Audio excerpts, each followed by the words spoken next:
Hello, and welcome to my very first ever guitar unboxing video. I've already spoiled it a little bit. As you can see, it says Fender on the box, so it's probably a Fender guitar in there. My favorite thing is the expedite marker. That means they shipped it to me in a hurry. It was all good, except that the FedEx guy forged my signature and left it on the porch. At least it wasn't raining. That happened yesterday, and I let it sit overnight because it's the middle of winter, and even though yesterday was kind of a nice day, I didn't want to have any problems with it, you know. So, the staples weren't holding it closed.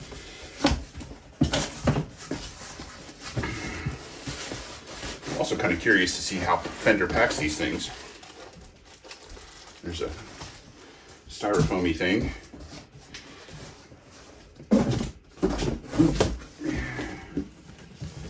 And see the nice case there?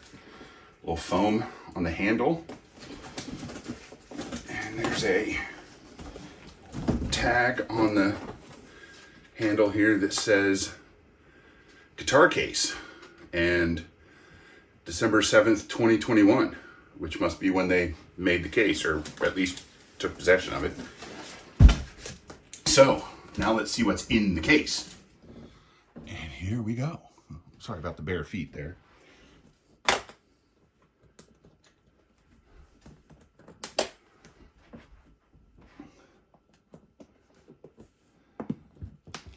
That's right. That is an official 2022 limited edition Fender George Harrison Rosewood Telecaster. And one of the things that you can't get from the video is the way it smells. It smells amazing. If you've never smelled, it's like case and rosewood, and it's glorious. So we got a little booklet here from Fender.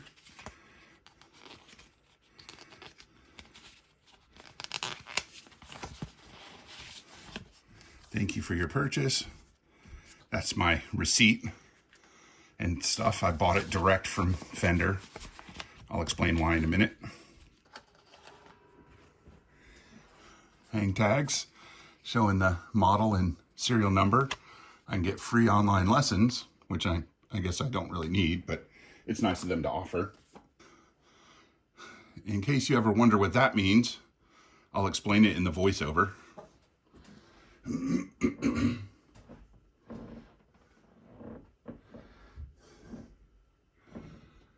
can see right here on the edge, this is a G&G case. We've got some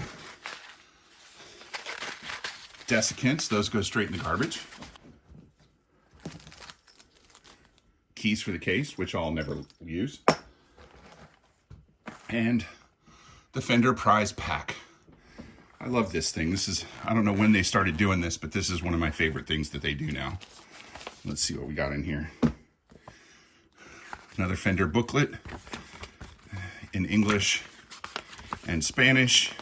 Tells you about the warranty, a little bit of stuff about Fender. Got the ashtray, part of the ashtray bridge. And there's the, that's why they call it an ashtray, because in the old days when everybody smoked, you could use that for an ashtray. It goes over the bridge like that. And a Fender sticker or two. This is the other thing I was looking for.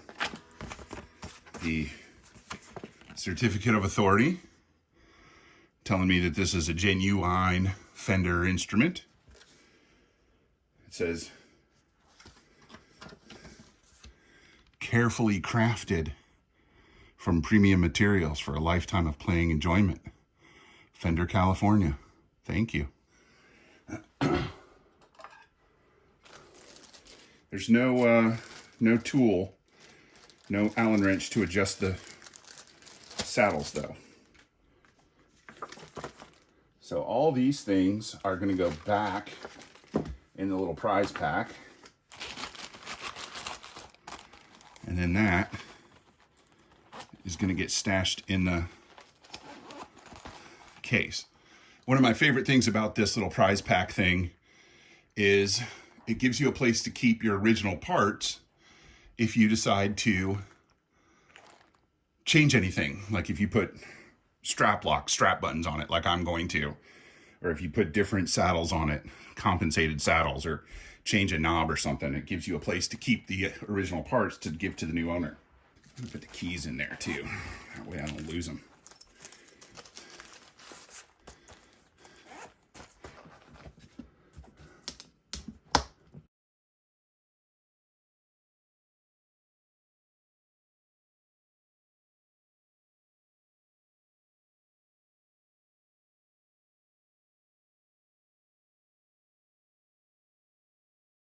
Let's take the guitar out of the case, close the case,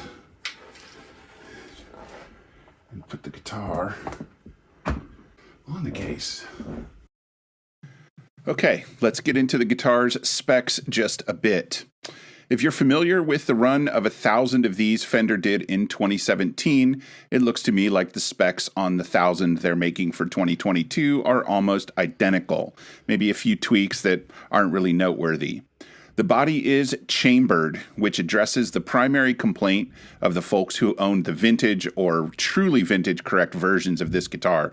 Some of those have been reported to weigh as much as 13 pounds. And then, incidentally, that appears to be one of the big reasons why George Harrison didn't hang on to the one that Fender gave him in 1968.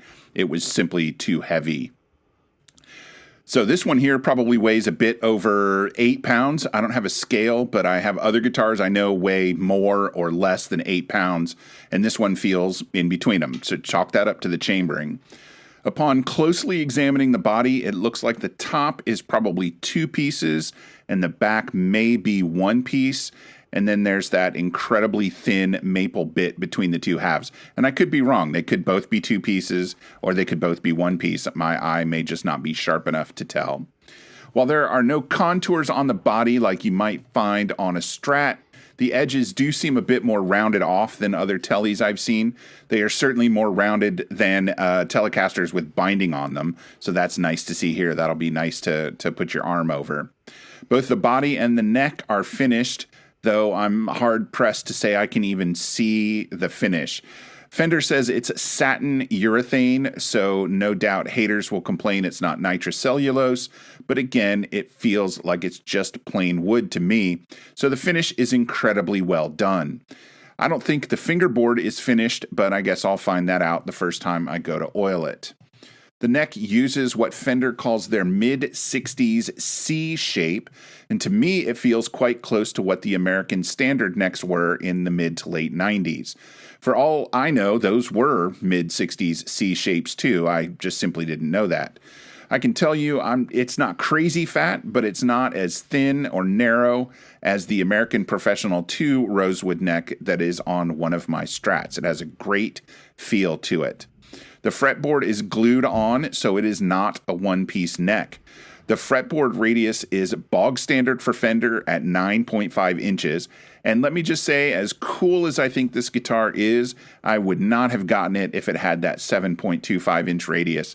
I think those things are unplayable no matter what brand they're on. I love the 9.5 inch radius. The dots on the fingerboard are a nice white pearloid, which I really dig.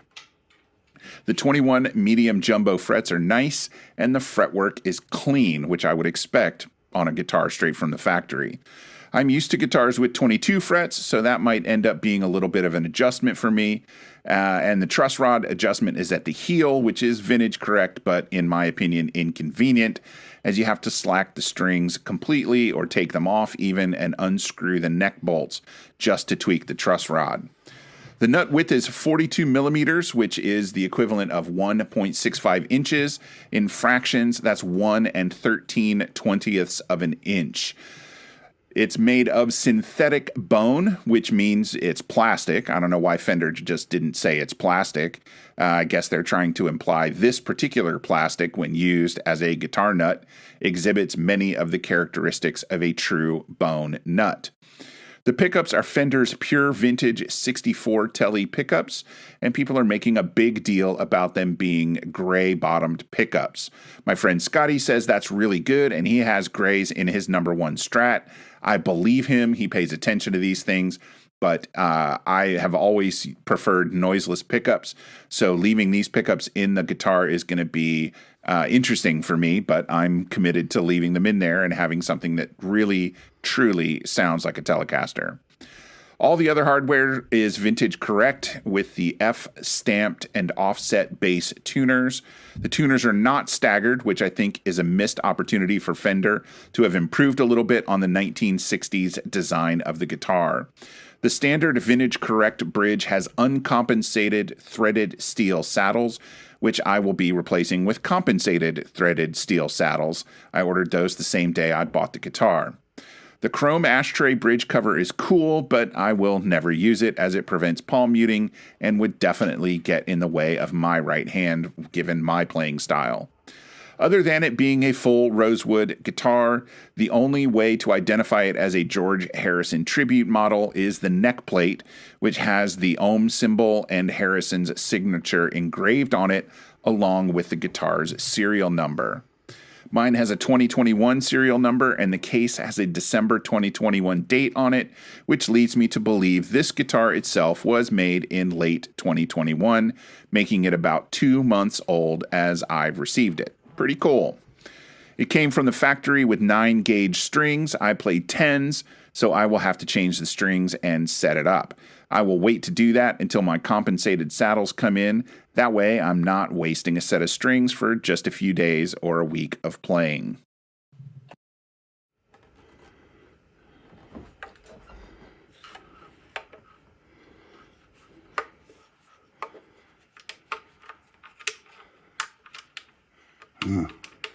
That feels sloppy and looks bent.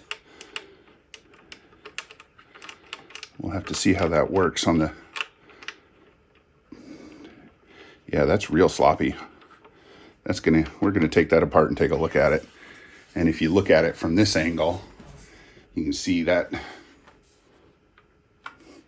that switch is definitely bent.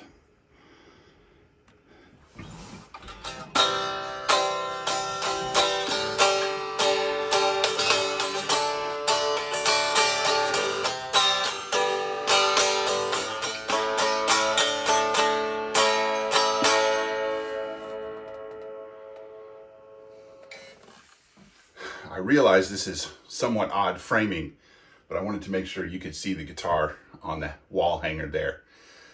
This is the first Telecaster I've owned in a really long time. I am actually not a fan of Telecasters. The body shape has just never sat well with me. But I've been thinking about getting a Telecaster lately because no matter how I feel about them physically, there is nothing else that sounds like a Telecaster. Whatever it is that Telecasters have, and I'm hoping to discover it as I'm going to leave the stock pickups in this one, is what it is. And I'm excited to explore that tonal capacity, of course, once I fix the obviously broken switch. So I'm going to enjoy having a Telecaster, and I've been looking for one for several months. And when I saw these pop up on the Fender website, I really couldn't resist. I'm a huge George Harrison fan. I always have been. I love Rosewood, especially Rosewood necks. I have 2 other guitars, including this one right here, which is a Paul Reed Smith, that have full Rosewood necks. And I'm a big fan. And I thought with the Rosewood body, it was just too much to pass up. They're kind of expensive. If you can get them new, they cost about $2,900 US. People have bought them. Fender is only making 1,000, and people have bought them and are already flipping them on places like Reverb and eBay. So if you do want one, you should contact a dealer. I was lucky enough to get in while they were still available on the website. And that's because I don't shop at big box stores of any sort. I try to use Amazon even as little as possible. So I try to go to mom and pops, local stores, and there is no Fender dealer where I live. So I would have to travel a couple hours north or a few hours south. And I called all of my nearest dealers, and none of them answered the phone. And one of them has email. I sent them 2 emails, and I called them twice, and I got no response. Now, granted, we're talking about maybe a 6 or 8 hour period. So I feel like these sold out, or at least became unavailable for direct purchase through the website in about 10 hours. And, you know, you can't really expect businesses to reply to your email in 6 hours. I mean, that's a little ridiculous. But the one shop that I called, which I'm not going to say the name of because I don't want to diss them, you know, publicly. I'm not angry. But I called and I got their voicemail, but the voicemail was full, so I couldn't even leave a message. So I called maybe 2 or 3 times over the period of half an hour just to inquire about, you know, can I put a deposit on one? Because I would assume they hadn't gotten them yet. Well, I'll tell you what, I ordered this on Tuesday and it's Friday morning. I got it yesterday afternoon. And like I said, I let it sit overnight to acclimate. So I'm really disappointed that my local dealers, you know, wouldn't at least pick up the phone. And yes, I called during business hours. So instead of going to Guitar Center, which would have been the easy thing to do, that's the one place in town where I know I could get a Fender, and who knows if they're getting any, and how many they'd already sold. I'm sure people who are plugged into the scene knew all about this for weeks, and I didn't. I found out about it on Tuesday when I went to the Fender website at 8 o'clock in the morning or whatever it was, just to look at the Fender site, you know, because I do that. I like to play in the mod shop. So anyways, that's why I ended up ordering it direct, which I normally wouldn't do. But the experience was pretty good. Fender's very communicative. They sent me several emails. I got a tracking number. The only issue I really had was FedEx leaving it on my porch without a signature. You would expect a guitar that costs almost $3,000 to require a signature on delivery. Even if I had to wear a mask or whatever, I would have been happy to do that. So that's my only disappointment, and that's not Fender's fault. I'll do another video soon after I fix the switch, or maybe I'll do a video showing you if the switch even works. We'll go through some of the tones. I got a couple of different amps that I can use between single channel and even dual channel with high gain. We'll see what it sounds like through a couple different amps, and come back and check that video out when you get a chance. Take it easy. Yes, I realize this is mostly a motorcycle channel, but obviously I also play guitars, and you're going to see some more guitar videos here going in the future. So stick around, subscribe, all that stuff. Come back often, check in early, and we'll see you out there somewhere on the internet. Bye.